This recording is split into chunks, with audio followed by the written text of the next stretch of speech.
The cracked old radio crackled to life long before the rest of civilization would have. In the orange glow of the control room's backlights, Dr. Evan DeWitt sat rigidly, waiting for a voice. The only movement in the air was the gentle trembling of his coffee mug in his nervous hand. Only 12 hours earlier, it had been Friday. A Friday marked on calendars worldwide as routine, the kind with languid traffic, laughter, and unwinding. But above, invisible and indifferent, a silvery formation cut through the atmosphere, the kind of formation reserved for nightmares. 12 countries' satellites picked up the blips at once. Dr. DeWitt watched the real-time feed, pulse quickening as military analysts hushed the room. A half-dozen warheads, confirmed hostile, their origins obscured. The world's early warning systems lit up with a chorus of alarms not heard since the Cold War. Protocols were engaged, chains of command mobilized, and political leaders, some already asleep, were wrenched awake by red phones and trembling aides.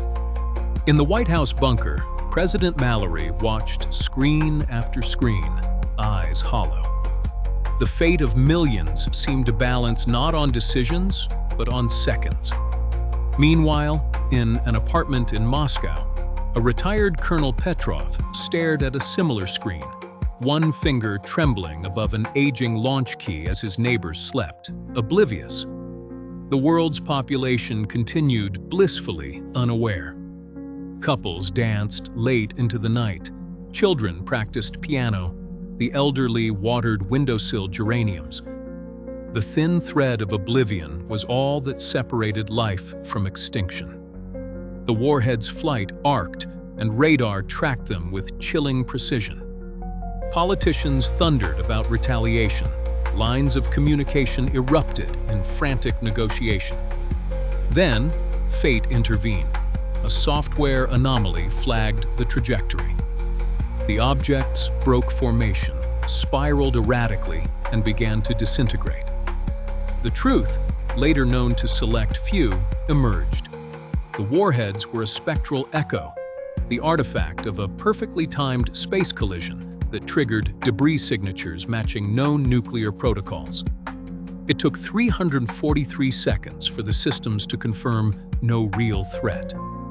In those 343 seconds, 1,000 decisions were made. 100 lives moved a finger closer to a button no one wanted to press.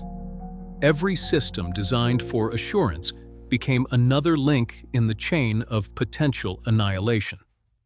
When the all-clear sounded, President Mallory wept in relief behind closed doors. Colonel Petrov stepped outside his apartment, breathing the chill morning air. Dr. DeWitt's hands shook as he called his wife to say goodnight. 3 hours late, but alive. The next day, newspapers would run stories of minor atmospheric disturbances.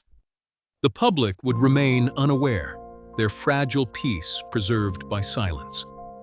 But in the corridors of power, in the laboratories of defense, and the lonely outposts where scientists stared wide-eyed at monitors in the dead of night, the fear lingered. The world had come closer to destruction than it would ever openly admit. The thin veil between ordinary life and annihilation would be, from this night on, terrifyingly visible to those who had seen the clock tick down.